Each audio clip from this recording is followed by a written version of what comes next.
วันคล้ายวันเกิดของผู้นำที่แสนเคารพรักของพวกเขานั่นก็คือประธานไก่สอนพรหมวิหารครบรอบ105 ปีนั่นเองและเนื่องในโอกาสวันนี้เป็นวันเกิดของประธานไก่สอนพรหมวิหารครบรอบ105 ปี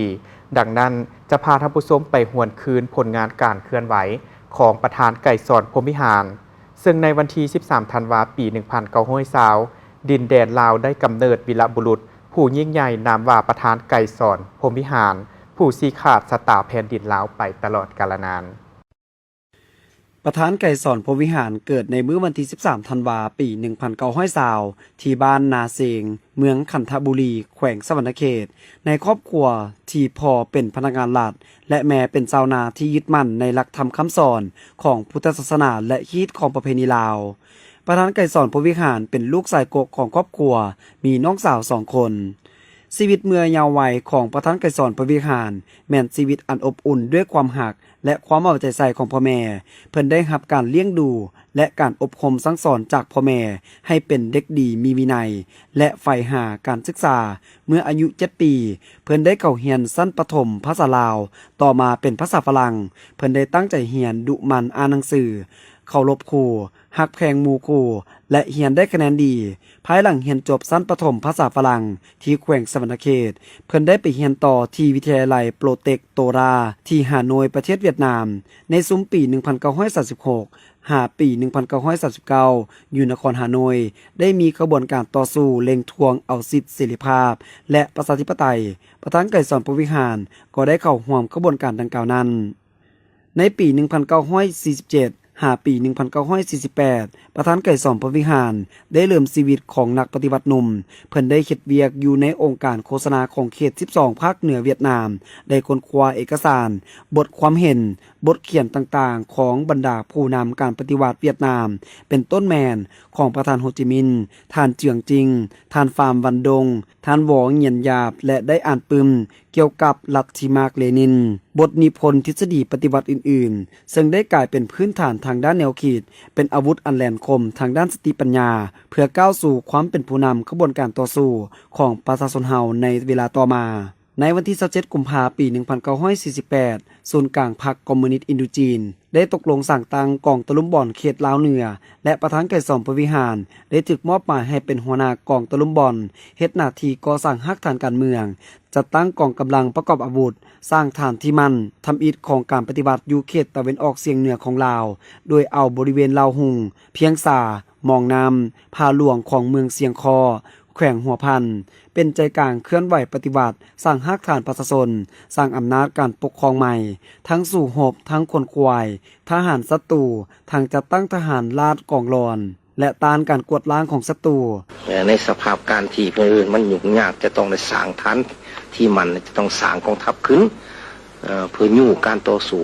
กู้ศาสตร์ดังนั้นมันว่าได้มีคำตกลงของพรรคคอมมิวนิสต์จีนคณะประจำของพรรคคอมมิวนิสต์จีนแล้วก็มีบัตรเส้นใส่ซื้อสหายโฮจิมินห์ว่าแต่งตั้งให้เฮานี่มันว่าต้องไปสร้างฐานที่มันอยู่ภาคเหนือและพร้อมกันนั้นก็ต้องสร้างกองทหารปลดปล่อยทำอิฐไปกับบุมีเท่าไรคนหรอกมี2, 3, 4, 5 คนแต่มันมีปัญหาใหญ่ที่สุดมันว่าที่ต้องได้สร้างพื้นฐานประชาชนซะก่อนในเวลานั้นพวกเขาได้ไปมันอยู่แต่ป่ากันแล้วจังค่อยเข้ามาหาประชาชนเพื่อได้โฆษณาสร้างความเข้มแข็งขึ้นพอจัดตั้งกองร้องยังยึดอำนาจหมดแล้วจากนั้นจึงสร้างตั้งกองละสวงขึ้นย้อนได้ผ่านการฝึกฝนทดสอบอย่างละเอียดละเอียวในขบวนการปฏิบัติในมื้อวันที่6 มังกรปี 1949 ประธานไก่สอนพรหมวิหารได้สมัครเข้าเป็นสมาชิกพรรคคอมมิวนิสต์อินโดจีนและในวันที่28 กรกฎาคม ปี 1949 ได้ถูกรับเป็นสมาชิกสมบูรณ์ของพรรคตั้งแต่นั้นมาประธานไก่สอนพรหมวิหารได้ก้าวเดินบนเส้นทางอันสว่างไสวของการปฏิวัติตามลัทธิมาร์กเลนินและด้วยมานะจิตอันแน่วแน่โดยบ่หวั่นไหวคอนแคนต่อสิ่งท้าทายทดสอบใดๆและบ่ท้อถอยยอมจำนนต่อความยุ่งยากและภัยคมคูใดๆทั้งสิ้นวันที่20 มังกรปี 1949 ประธานไก่สอนพรหมวิหารได้ประกาศสั่งตั้งกองทัพลาวอิสระและเพิ่นได้ถูกแต่งตั้งเป็นผู้บัญชาการกองทัพลาวอิสระซึ่งเป็นกำลังประกอบอาวุธปฏิวัติที่อยู่ภายใต้การนำพาโดยกงและหอบด้านของพรรค ในวันที่22มีนาปี 1955 กองประชุมสั่งตั้งพรรคได้ไขขึ้นและดำเนินไปฮอดวันที่ 6 เมษายน ปี 1955 ประธานไกรสอนพรหมวิหารได้รับเลือกตั้งให้เป็นเลขาธิการคณะชี้นำศูนย์กลางพรรคประชาชนลาวทั้งเป็นเลขาธิการคณะพรรคทหารส่วนกลางและทั้งเป็นผู้บัญชาการสูงสุดบรรดากำลังประกอบอาวุธปี 1955 ประธานไกรสอนพรหมวิหารได้ชี้นำพาบ้านหบบุกโจมตีของศัตรูเข้าส่องแขวงเต้าโหมได้ปลุกระดมกำลังประกอบอาวุธและประชาชนส่องแขวงตีตานอย่างพิอาจหาญเฮ็ดให้พวกเขาถูกปราศัยพวกเขาสามารถปกป้องรักษาส่องแขวงเต้าโหมไว้อย่างมั่นคงเข้มแข็งและขยายกำลังปฏิวัติออกอย่างกว้างขวางปี 1959 ปี 1962 ประธานไกรสอนพรหมวิหารได้นำพาชี้นำการหันทิศการต่อสู้ซึ่งได้มีหัวคิดประดิษฐ์สร้างในการหมุนไส้รูปการและวิธีการต่อสู้อย่างถูกต้องสอดคล้องกับสภาพความเป็นจริงของประเทศเฮาชี้นำกองพันที่2ของประเทศลาวตีพาวงปิดล้อมของศัตรูชี้นำโดยโกงเกี่ยวกับแผนการเอาบรรดาผู้นำแนวลาวหักษาตตนออกจากคุกพลเข่งกลับคืนฐานที่มันการปฏิวัติด้วยความปลอดภัยได้ชี้นำพาการปรับปรุงและก่อสร้างกำลังประกอบอาวุธสร้างพื้นฐานการปฏิวัติชี้นำบ้านหบปลดปล่อยทงให้หินเสียงกวางและบ้านหบปลดปล่อยหลวงน้ำทาจากไสยชนะของบ้านหบดังกล่าวนั้น